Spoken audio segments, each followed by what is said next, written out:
Gusto mo bang bumuti ang iyong buhay? Alam mo, kapag iniisip natin ang pagbabago, mayroon tayong nare-realize minsan. Madalas nating gustuhin magbago pero may pagkakataon na nagdadalawang isip tayong kumilos. Marami sa atin na nagnanais na mas mabuting buhay, mas malapit sa Diyos, magkaroon ng mas maayos na relasyon sa pamilya at mga kaibigan, mapabuti ang ating kalusugan, o magkaroon ng mas matatag na career. Minsan, gusto nating talikuran ang mga masasamang gawi o kaya mag-move on na mula sa nakaraan. Ayoko na maging miserable, sawa na ako. Gusto ko na mag-move on o magsimula ng bagong yugto sa aking buhay. Kaya lang, kahit gaano pa man kalaki ang ating pagnanais, may mga pagkakataon na nagdadalawang isip tayong kumilos. Para may pumipigil sa atin. Bakit kaya ganito? Bakit madalas sa kabila ng ating pagnanais na bumuti, hindi natin magawang umusad? Sa kwento ng Panginoong Hesus sa John chapter 5 ay makikita natin kung paano siya nagbigay ng pagkakataon sa isang taong matagal na naghihirap. Ang hamon sa kanya ay simple lang, magdesisyon, manampalataya at kumilos. Ganon din ang panawagan sa atin ngayon. Nais ng Diyos na matupad sa buhay natin ang magandang plano niya para sa atin. Kaya lang, ay hindi mangyayari ito kung aasa lang tayo sa sarili nating lakas. Sa halip na, isama natin siya sa ating buhay. Kaibigan, ito yung pag-uusapan natin ngayon. Kung paano natin mararanasan ang pagbabago na hinanda ng Diyos para sa atin. Tayo ay magsisimula ng isang series ngayon na ang tawag ay Dare to Believe. Pag-uusapan natin ang iba't ibang miracles ng Diyos na magbibigay sa atin ng panibagong pananaw sa kung sino ang Diyos, ano ang kaya niyang gawin sa buhay natin, at kung paano tayo tutugon ng tama upang hindi natin ma-miss yung mga miracles na gusto niyang iparana sa ating buhay. Ang title ng unang part ng ating serye ay Let God Transform You. Ang ibig sabihin ay may pag-asa na magkaroon ng pagbabago sa lahat ng area ng buhay natin kung makikipag-cooperate lang tayo sa Diyos at hahayaan natin siya ang magbago sa atin. Kung bago ka sa channel na ito, ay tapusin mo ang mensahe na ito dahil dito ka magkakaroon ng pag-asa sa hinaharap kasama ang Diyos.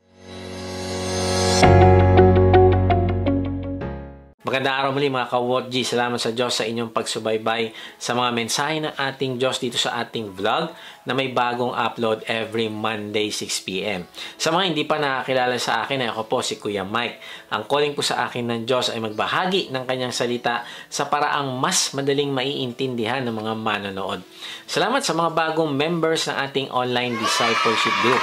Kung gusto mo sumali sa discipleship group, mag-type ka lang ng join sa comment section. Sa mga gustong mag-lead naman ng online discipleship group, ay message nyo lang kami. Type nyo ang salitang lead at magre-reply kami para sa link ng registration.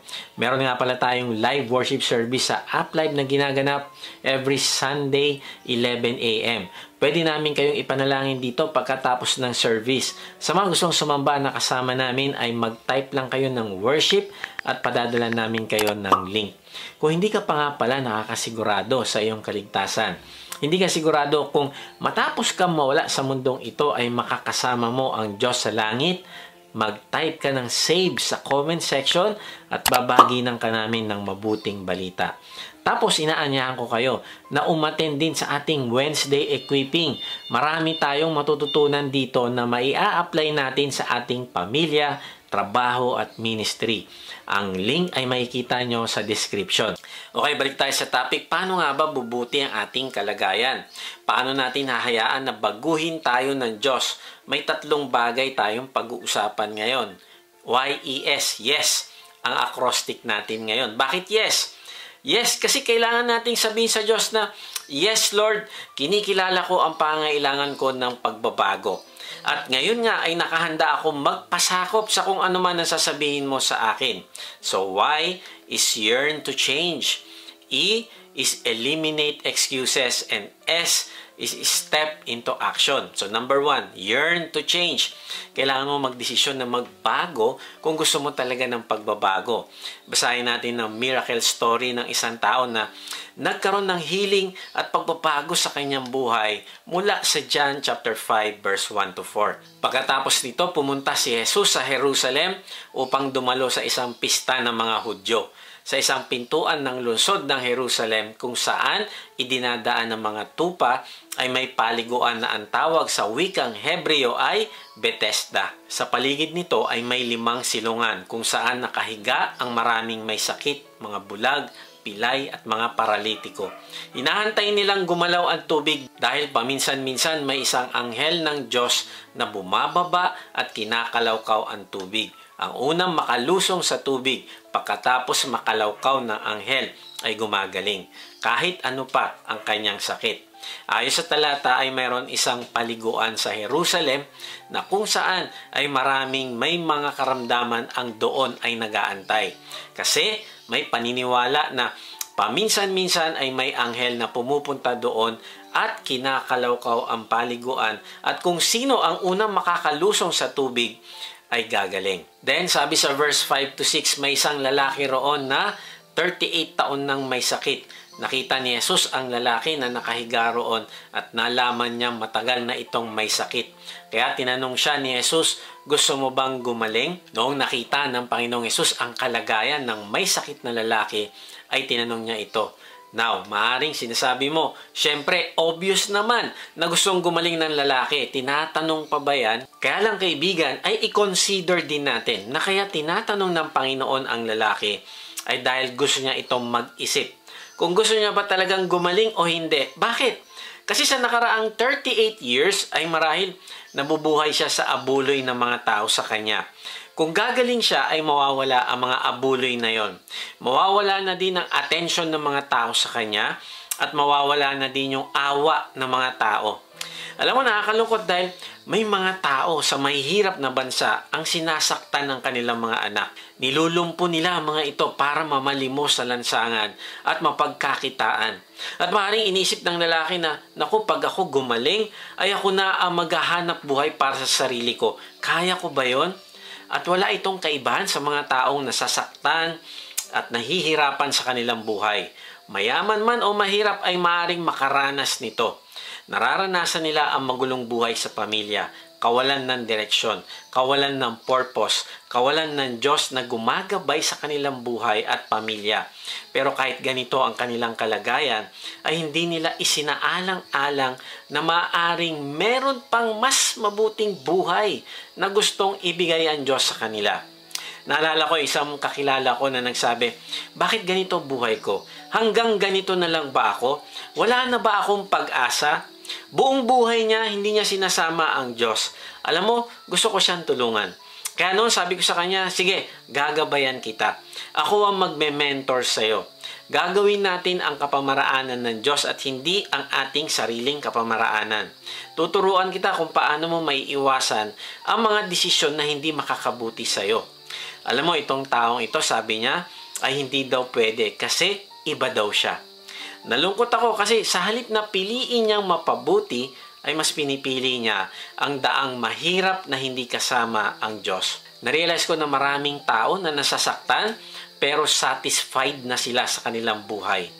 Alam nila na may problema sila dahil malayo sila sa Diyos, pero mas pinipili nila ang mamuhay sa sariling kapamaraanan kaysa isama ang Diyos sa kanilang buhay.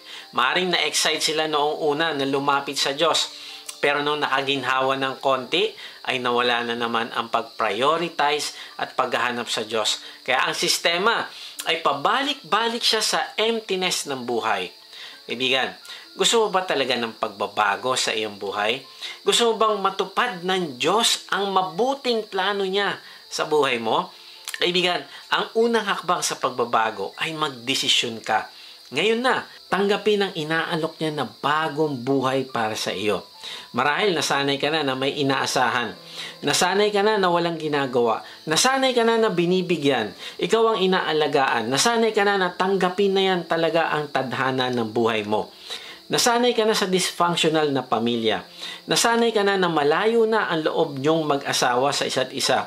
Nasanay ka na na ang mga anak mo ay nagre-rebelde sa'yo. Nasanay ka na na hindi maging mabuting modelo. Sinasanay mo takpan ng emptiness ng alak, relasyon, entertainment, pag-travel sa ibang bansa, pagbili ng gamit na gusto mo. Pinapalitan mo ang emptiness ng papuri ng ibang tao sa'yo. Dito mo kinukuha ang fulfillment at satisfaction mo sa buhay. At marahil iniisip mo, bubuti din ang lahat. Magkakaroon din kami ng healing. Kaibigan, hindi mo kaya. Kailangan mo ang Diyos at kailangan ng pamilya mo ang Diyos. Isipin mo na walang imposible sa Diyos at balang araw matapos niyang baguhin ang buhay mo, ay ikaw naman ang gagamitin ng Diyos para magpala din naman ng iba. Ikaw ang gagamitin ng Diyos hindi para manghingi, kundi magbigay naman ng spiritual na kagalingan din sa iba. Kaibigan, nakatakda kang magpala ng iba. Kaya magdesisyon ka ngayon na gawin ang totoong pagbabago. At maaaring tinatanong mo, di ba ako tanggap at mahal ng Diyos kung ano ako? Hindi ba ako sapat? Bakit pa kailangan magbago? Kaibigan, mahal na mahal ka ng Diyos at tinanggap ka na niya kung ano ka. Pero hindi niya gugustuhin na manatili ka sa kalagayan na makakasira sa'yo. Alam mo kaibigan, may mga anak ako at mahal ko sila. Minahal ko sila nung 2 years old pa lang sila.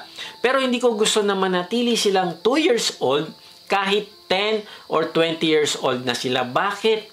Kasi gusto ko silang makita na nag-mature, tumayo sa sariling paa, maging dependent sa Diyos at hindi sa amin. Gusto ko silang magamit ng Diyos sa kanyang kaharian. Kaibigan, mahal ka ng Diyos sa lahat ng stage ng buhay mo. Tandaan mo ito, ang Christianity ay isang spiritual journey. Ito ay paglalakbay, kaya hindi gugustuhin ng Diyos na ma-stuck ka sa isang stage at mapahamak ka. Gusto kanya nagkakaroon ng progression na maging kalarawan ng Panginoong Yesus. Kuya Mike, paano ba maging kalarawan ng Panginoon? Kailangan ba mahaba ang suot ko, puting-puti, mahabang buhok, mahabang bigote at balbas? Mali kaibigan. Hindi panlabas na kalarawan ang nais ng Diyos, kundi panloob. Gusto niya ang iyong character ay magbago gaya ng sa Panginoong Yesus. Maraming tao kaya ayaw lumapit sa Diyos kasi inisip nila na ang Christianity ay negative, boring, makaluma at maraming bawal. Kaibigan, maling-mali. Ang pagiging kalarawan ng Panginoong Yesus ay super ganda at nakaka-excite. Ito ay punong-puno ng pagmamahalan, peace at joy. Kahit nga minsan may mga challenges, pero ang pagiging kalarawan ng Panginoong Yesus ay magbubunga sa iyo na mas mabuting karakter. At dahil meron ka mas mabuting karakter, ay magkakaroon ka ng mas mabuting buhay. Maring tinatanong mo, Kuya Mike, ano ba talaga gusto ng Diyos sa akin? Napaka-demanding naman niya. Kaibigan, mali ang iyong tanong. Kumpleto ang Diyos at wala siyang pangangailangan na kung hindi natin mabibigay, ay masisira ang buhay niya. Mali kaibigan. Tayo ang may kailangan sa Kanya. Sa halip na ang tanong ay ano ba ang gusto ng Diyos sa akin? Itanong natin, ano ba ang gustong gawin ng Diyos sa buhay ko? Bakit? Kasi ang plano ng Diyos sa iyo at sa akin ang makakabuti sa atin. Kaibigan, mag-ingat tayo sa tanong na ano ba kailangan ng Diyos sa akin? Kasi itong tinuturo ng religion. Ano ba ang magagawa natin para sa Diyos? No, mali. Kaibigan, ng Christianity ay kung ano ang ginawa ng Panginoong Yesus para sa atin at hindi ang kung anong gagawin natin para sa Diyos. Kaya kaibigan, gusto ko sabihin sa iyo na gusto kang bigyan ng Diyos ng nagmamahalang relasyon sa Kanya. Gusto kang bigyan ng Diyos ng Christ-like character.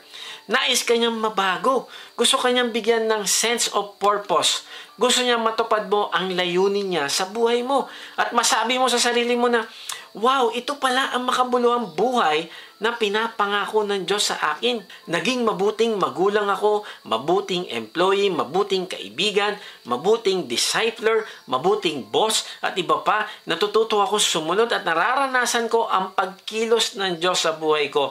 At higit sa lahat ay mayroon akong gantimpala sa langit na nag-aantay sa akin. Wow, grabe, ito yung pagbabago na gustong gawin sa iyo ng Diyos. Pero kailangan mo muna magdesisyon na gusto mo talagang magbago. Lord, gusto ko na po ng healing sa aking relationship sa iyo. Relationship ko sa aking asawa, anak, mga kaibigan, at mga kasama sa ministry. Gusto ko na gumaling mula sa addiction ko. Gusto ko na gumaling sa aking self-centeredness. Kaibigan, yearn to change. Magdesisyon ka ngayon na magbago. Sabi ni TB Joshua, if you decide on your direction, God will give you the energy for the distance. Sabi din ni Max Lucado, faith is not the belief that God will do what you want. It is the belief that God will do what is right. Okay, paano nga ba bubuti ang ating kalagayan? Paano natin hayaan na baguhin tayo ng Diyos? Una, yearn to change. Naisin natin ang pagbabago. Magdesisyon tayo na talagang gusto natin magbago. Pangalawa, eliminate excuses. Matapos natin magdesisyon na magbago, ay ang pangalawang kailangan natin gawin ay ihinto natin ang pagbibigay ng excuses. Tingnan natin kung anong sinagot ng lalaki sa tanong ng Panginoong Hesus kung gusto niyang gumaling. Sabi sa John 5:7, sumagot ang may sakit, gusto ko po sana pero walang tumutulong sa aking lumusong sa tubig kapag kinakalawkaw na ito. Sa tuwing papunta pa lang ako, nauunahan na ako ng iba. Napansinin natin na iniwasan ng lalaki na sagutin ng diretso ang tanong ng Panginoong Hesus. Hindi siya sumagot ng oo o hindi, kundi siya ay nagreklamo lang. Kaibigan, nakita ka na ba ng taong puno ng reklamo sa buhay? Ang tingin nila palagi sa sarili ay biktima. Biktima ng society, biktima ng maling pagpapalaki ng magulang. Sigurado sila na ang mga nangyayari sa kanila ay kasalanan ng ibang tao. At ganun din ang lalaki. Sabi niya, gusto ko gumaling pero wala namang tumutulong sa akin. Kaibigan, kung gusto mo talaga magbago, ay ihinto mo ang pagrereklamo. May nagsabi, your reason for failing is the reason someone else is succeeding. Work on your results and stop exaggerating your excuses. Kaibigan, gamitin mo ang failure mo para ka magtagumpay. Huwag mo siyang gamitin na excuse. Now, ang tanong, bakit nga ba gustong-gusto ng tao ang magbigay ng excuse? Una, gusto niya makaiwas sa consequence. Kasi kung meron ako nasisisi na ibang tao, ay maaaring makalusot ako sa problemang pinagdadaanan ko. Alam mo, kahit sila Adam at Eve ay hindi naiwasan na mag-excuse noong sila ay nagkasala. Tinanong sila ng Diyos at ito ang sinagot nila. Sabi sa Genesis 3:12-13, sumagot ang lalaki, ang babae po kasi na binigay niyo sa akin ay binigyan ako ng bunga ng punang kahoy na iyon at kinain ko. Verse 13, tinanong ng Panginoong Diyos ang babae, bakit mo ginawa iyon? Sumagot ang babae, nilinlang po kasi ako ng ahas, kaya kumain po ako. Alam mo, ni isa sa kanila walang umamin na kasalanan ko po. Alam mo, sinisi ni Adam ang Diyos dahil sa pagbigay nito sa kanya kay Eve. At si Eve naman, sinisi ang ahas. Na-realize ko, ang tanging hindi nagbigay ng excuse, alam mo kung ano? Yung ahas.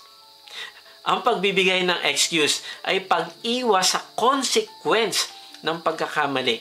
Pero ang totoong Kristiyano, alam mo, aamin at aakuin ang responsibilidad. Kahit na ano ang maging consequence pa niyan. Aaminin niya ang kasalanan at hihingi ng kapatawaran sa Diyos. Sabi sa Kawikaan 30:12, may mga tao na ang tingin sa sarili ay tunay na perpekto.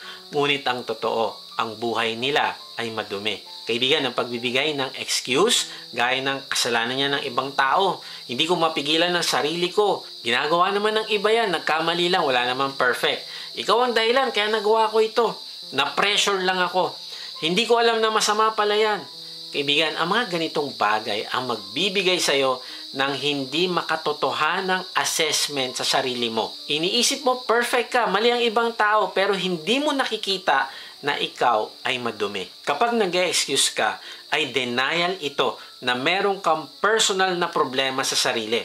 Para itong isang taong nangangalo niya at sinasabi niya na siya ay okay lang. Kawikaan 30:20, ganitong ginagawa ng babaeng nagtataksil sa kanyang asawa. Sumisiting siya sa ibang lalaki, pagkatapos sasabihin niyang wala siyang ginagawang masama.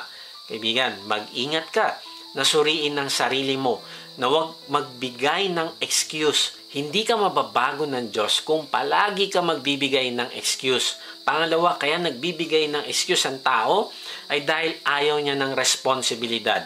Sabi sa Exodus 3:11, pero sinabi ni Moises sa Diyos, sino po ba ako para pumunta sa Paraon at ilabas sa mga Israelita sa Ehipto? Then sabi niya pa sa Exodus 4:10, sinabi ni Moises, Panginoon, hindi po ako magaling magsalita.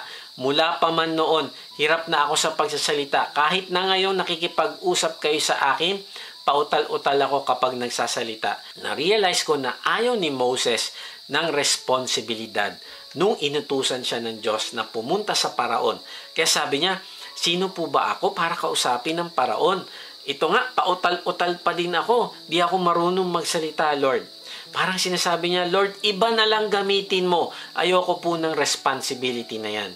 Kaibigan, madalas din tayong mag-excuse sa Diyos kapag ayaw natin ng responsibility. Pagpe-pray ko muna. Kaibigan, ang utos ng Diyos ay hindi pinagpe-pray, kundi sinusunod.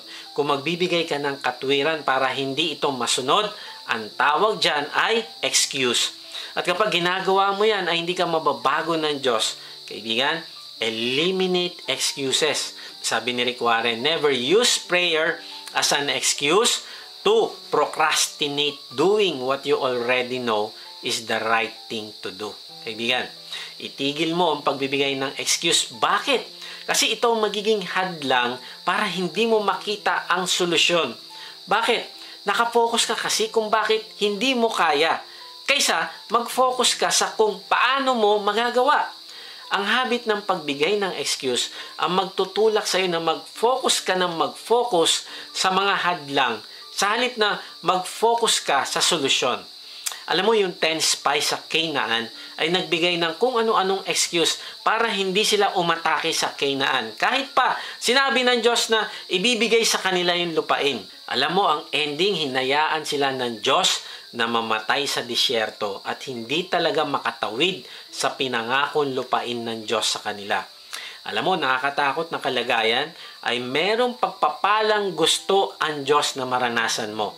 Pero dahil sa marami kang excuses, ayaw mo sumunod at magtiwala, ay hindi tuloy na ibibigay sa iyo ng Diyos at sa kabaligtaran ay kapahamakan ang mararanasan mo kasi wala ka sa presensya ng Diyos.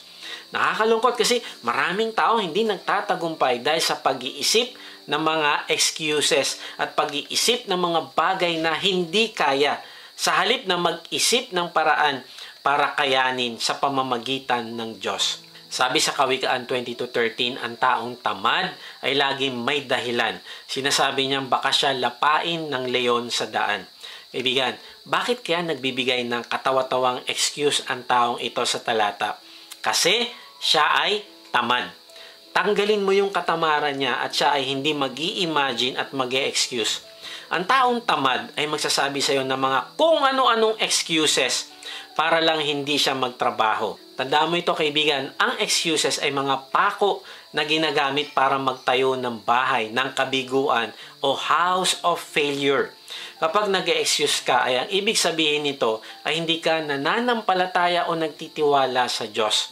Alam mo si Gideon nung inatasan ng Diyos na maging pinuno para labanan ang mga Midianites na umaapi sa mga Israelita, ay nagbigay din ng mga excuses. Sabi ng Diyos sa kanya na siya ay isang matapang na mandirigma. Kaya lang sabi niya, ako po ay mula sa angkan ng pinakamaliit sa aming lahi. Parang sinasabi niya na, wag ako Lord, mahina at maliit lang ako. Pero ito yung tandaan mo, kaibigan. Kapag sinabi ng Diyos sa iyo na ikaw ay valiant warrior, paniwalaan mo ito.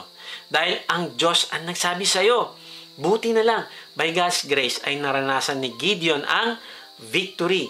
Dahil kalaunan siya ay sumunod at nagtiwala din sa Diyos. Kaya kaibigan, ito ang katotohanan. Ikaw at ako ay more than conqueror. Sabi ng Panginoon sa Romans 8:37, no, in all these things we are more than conquerors through Him who loved us. Kaibigan, ikaw ay conqueror. Paniwalaan mo ito. At wag na wag ka magbibigay ng excuse. Hindi pa ako ready, hindi ko pa kaya. Kaibigan, kung gusto mo ng pagbabago sa buhay mo, ay magdesisyon ka ngayon na. At itigil mo ang pagbibigay ng excuse. Bakit? Because you are more than conqueror. Kaibigan, tandaan mo ito, na hindi tatanggap ng excuses ang Panginoong Yesus. Nasa Bible ba yun? Yes. May isang alipin sa Bible na binigyan ng isang talent. Kaya lang, nung binalikan ng Diyos ang tubo, ay nagbigay siya ng excuse. Kasi Lord, malupit ka. Kasi ganito, kasi ganyan. Ang ibig sabihin, hindi siya sumunod na ipangalakan lang isang talento, kundi ang ginawa niya ay itinago na lang niya ang isang talent. Alam mo, naggalit ang master at hindi tinanggap ang excuse. Ang sabi niya ay, sumagot ang kanyang Panginoon, masama at tamad na lingkod. Ano daw sabi? Masama at tamad. Kaibigan, kung gusto mo ng pagbabago sa iyong buhay, ay itigil mo ang pagbibigay ng excuse. Kung may pinapagawa ang Diyos sa iyo, ay gawin mo ito agad. Huwag ka magbigay ng excuse. Bakit? Kasi hindi tatanggapin ng Diyos ang kahit anong excuse mo. At bakit naman hindi niya tatanggapin ng excuse? Kasi hindi yan pagpapakita ng pananampalataya sa Kanya. Natatandaan mo, sabi sa Bible, it is impossible to please God without faith. Kaibigan, mapagtatagumpayan mo ang habit ng pagbibigay ng excuse kung magsisimula ka maniwala na may potential talaga na binigay sa iyo ang Diyos. Wala itong kinalaman sa kung mahirap ka o mayaman. May pinag-aralan o wala. Lahat tayo ay binigyan ng Diyos ng potential. Tandaan mo ito, hindi ka mananagot sa kung anong mayroon ka, pero mananagot ka sa Diyos sa kung ano ang nagkaroon ka sana kung sumunod ka lang sa Kanya. Gaya nung may isang talento, hindi siya nanagot sa binigay sa kanyang isang talento, pero nanagot siya sa potential na tubo sana nung isang talento kung ipinangalakal niya ito. Kaya nga, tanungin natin ito sa sarili. Ano ba ang meron ako ngayon? Ito ba ay tumutubo na? Ito ba ay nagbubunga na? Nakatingin ba ako sa potential na magiging bunga nito? Ang kaligtasan ko ba ay nagbubunga na din ng kaligtasan ng ibang tao? Tandaan mo ito, hindi ka mananagot sa Diyos sa kung sino ka ngayon, pero mananagot ka sa Diyos sa kung anong naging klaseng tao ka sana kung sumunod ka lang sa Diyos. Maaring sinasabi mo, may relationship na ako sa Diyos, tumanggap na ako sa Kanya, praise God. Kaibigan, pero hahanapin ng Diyos sa iyo ang naging bunga ng relationship na yan. Ikaw ba ay naging intimate sa Kanya? Ikaw ba ay lumalago sa pagmamahal mo sa Kanya? O hanggang ngayon hindi siya ang priority mo? Ni hindi ka na-excite sa Kanya sa umaga para kausapin siya? Ni hindi ka nagbababad sa Kanyang presensya? Ni hindi mo siya ini-involve sa lahat ng desisyon mo? Kaya kaibigan, huwag kang matakot na gawin ang pinapagawa ng Diyos sa iyo. Sabi sa 2 Timothy 1:7, sapagkat ang espiritong ibinigay sa atin ng Diyos ay hindi espiritu ng kahinaan ng loob, kundi espiritu ng kapangyarihan, pag-ibig at pagpipigil sa sarili. Kaibigan, naniniwala ka ba sa talata na ito? Kung naniniwala ka, ay mamuhay ka ayon sa kapangyarihan na binigay sa iyo ng Diyos. May isang kapatiran na binahaginan ng mabuting balita. Kaya lang sabi niya, ayoko niyan kasi hindi ko alam kung anong kailangan kong i-give up. Alam mo, nakita nung pastor ang kanyang bahay puno ng mga porn magazines at alak. So yung pastor kumuha ng papel, nag-drawing ng 2 circle. Nilagay niya sa kabilang circle ang langit. At sa kabilang circle, alak, party, sex, drugs, at porn magazines. At tinanong niya yung lalaki, anak, tama ba pagkaintindi ko? Sabi mo, ipagpapalit mo ang langit dito sa kabilang bilog. Alam mo, natigilan sandali yung lalaki, nag-isip siya. Pero sa bandang huli, alam mo, sabi niya, handa na po ako, pinipili ko po ang Diyos. At noon din, nanalangin siya ng pagsuko sa Panginoong Yesus. At simula noon, ay nagbago ang buhay niya.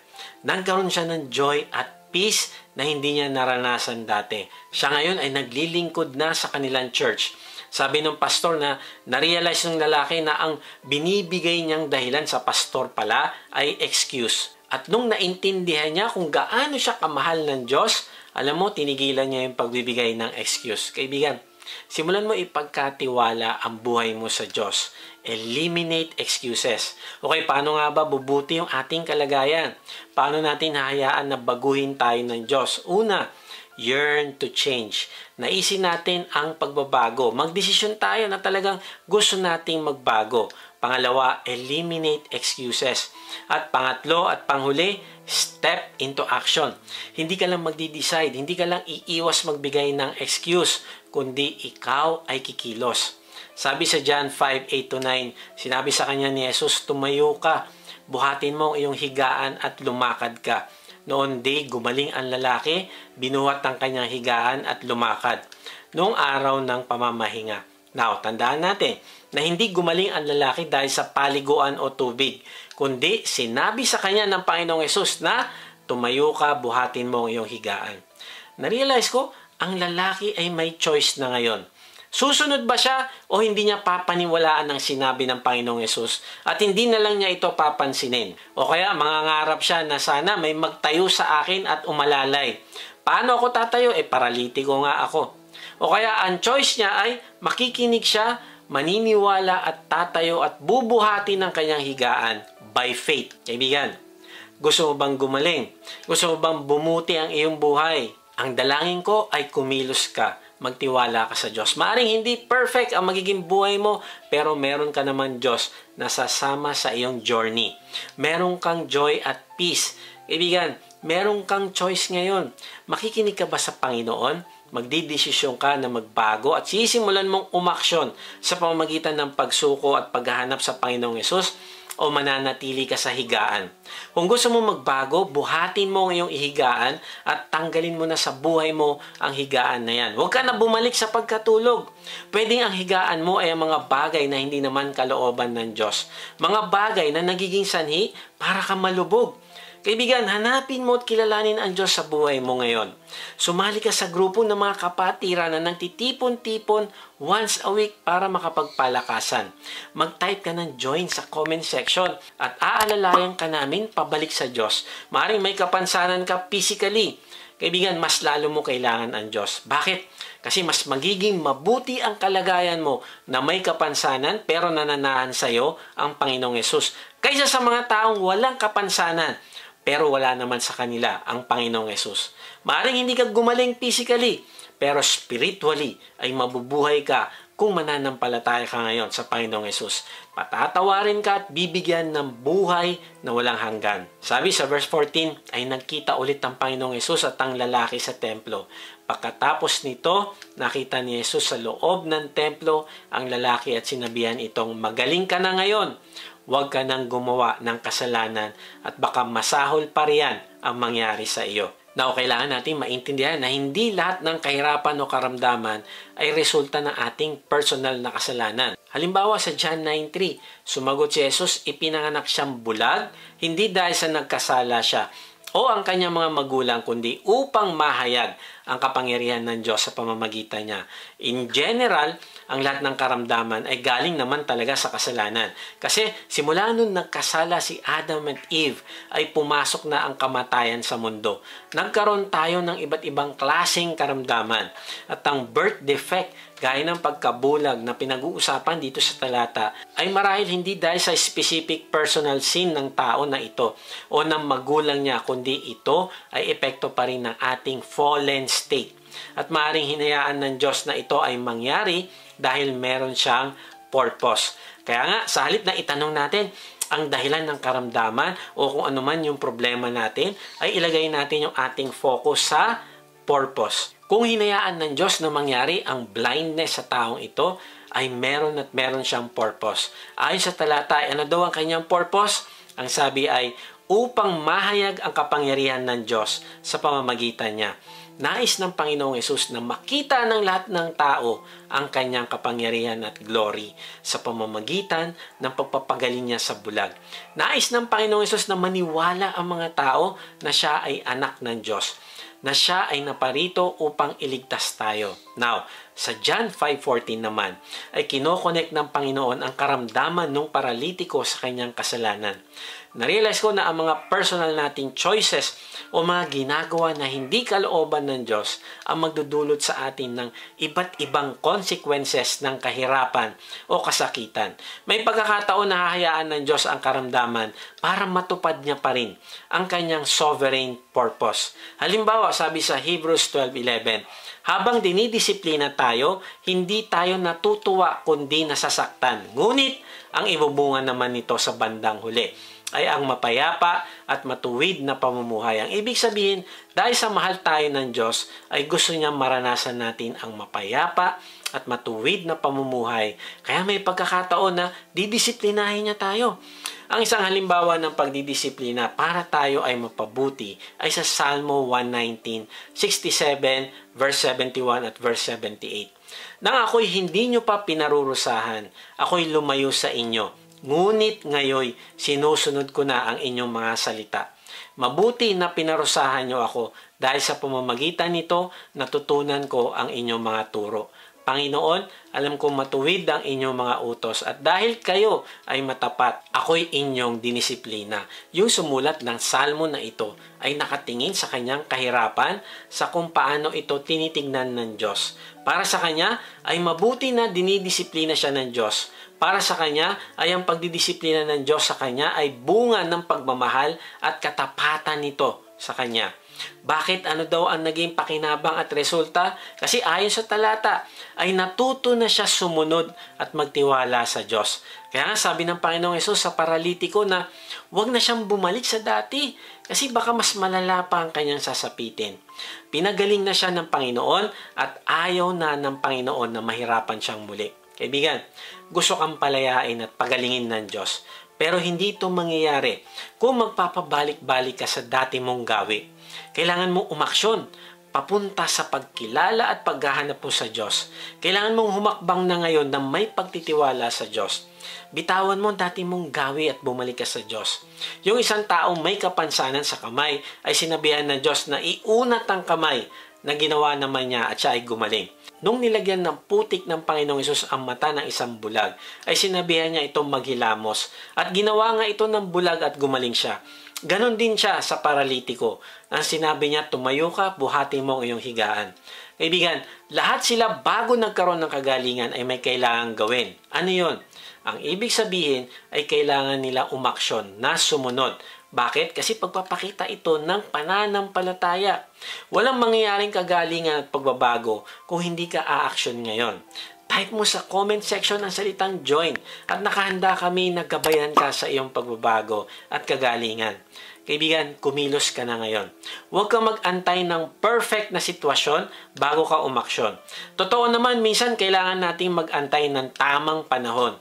Pero hindi ito dapat maging hadlang para maging stagnant ka. Nauupo ka na lang at mag-aantay ng perfect na araw.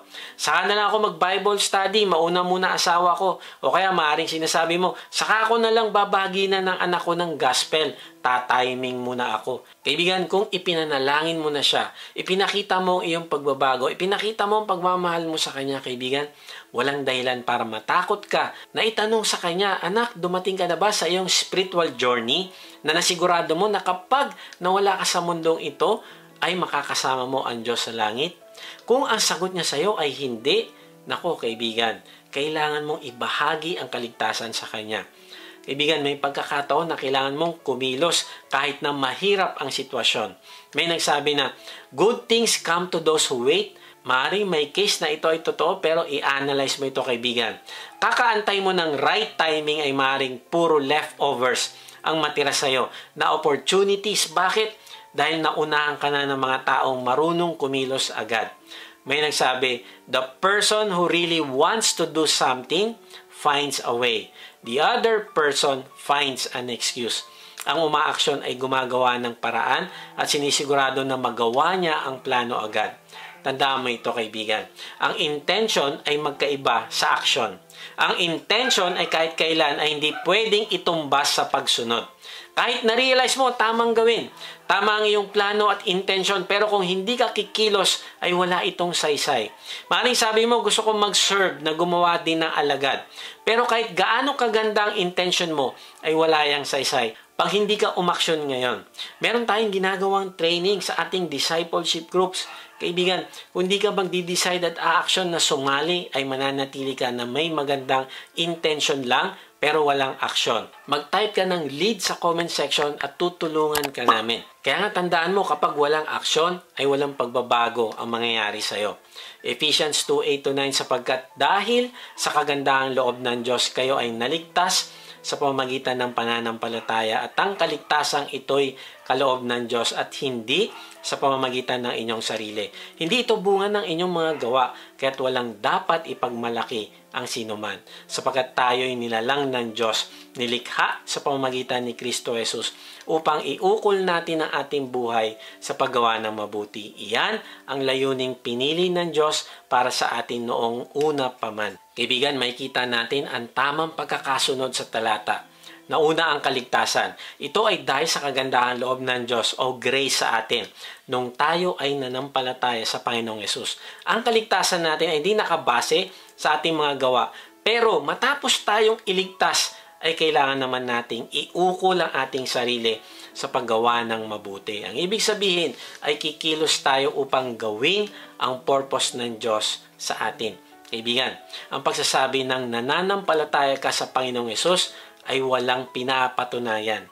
Ito ay salita lang. Pero kung gusto mong ipakita sa Diyos na ikaw ay totoong nanampalataya, ay ipapakita mo ito sa buhay mo. Step into action. Si Robert Reed ay merong balikong kamay at paa na hindi na igagalaw. Hindi niya kayang paliguan ng sarili. Hindi siya nakakapag-brush ng kanyang ipin. Hindi siya nakakasuklay. Ang damit niya ay dinidikit lang ng velcro. Kasi hindi din niya maisuot ang kanyang damit. Meron siyang cerebral palsy. Kaya hindi siya nakakapag-drive. Hindi din siya makasakay man lang ng bike. Pero sa kabila ng kanyang kapansanan, ay nakatapos siya ng college. Hindi din siya napigilan na magturo sa isang eskwelahan sa kolehiyo. Hindi rin siya napigilan ng kanyang kapansanan na sumama sa 5 mission trip hanggang sa naging missionary siya sa Portugal. Doon sa park ay araw-araw siyang namimigay ng brochure patungkol sa Panginoong Yesus. Sa loob ng 6 na taon ay nakapagdala siya ng 70 na kaluluwa sa Panginoon. Paano niya nagawa ito sa kabila ng kanyang kalagayan? Kasi ito ay dahil hindi siya nagbigay ng excuse. Sa halip ay kumilos siya. Kaibigan, ang tinatanong ng Panginoong Yesus sa iyo ngayon ay gusto mo bang bumuti? Gusto mo bang gumaling? Alam mo, si Robert noon ay nagdesisyon na gumaling. Bagamat hindi siya physically gumaling, pero gumaling siya spiritually. Mas pinili niya na bumuti sa pamamagitan ng pagpapasakop niya sa Diyos. Kumilo siya at nagtiwala na merong purpose ang kanyang karamdaman at ito ay para sa ikararangal ng Diyos at ikasusulong ng kanyang kaharian. Kaya alam mo, nung may mga tao na naawa sa kanyang kalagayan, alam mo, ginawa niya, sabi niya, "Wag niyo akong kaawaan." Itinaas niya yung baliko niyang kamay. Sabi niya, "Nasa akin na ang lahat ng kailangan ko para maging maligaya."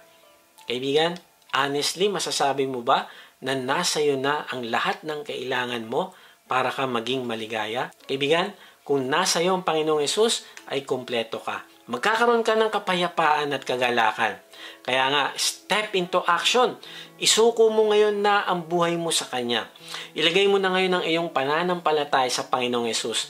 Nakahanda siyang linisin ka mula sa iyong kasalanan at bigyan ng bagong buhay. Buhay na meaningful at eternal. Buhay na may purpose at significance.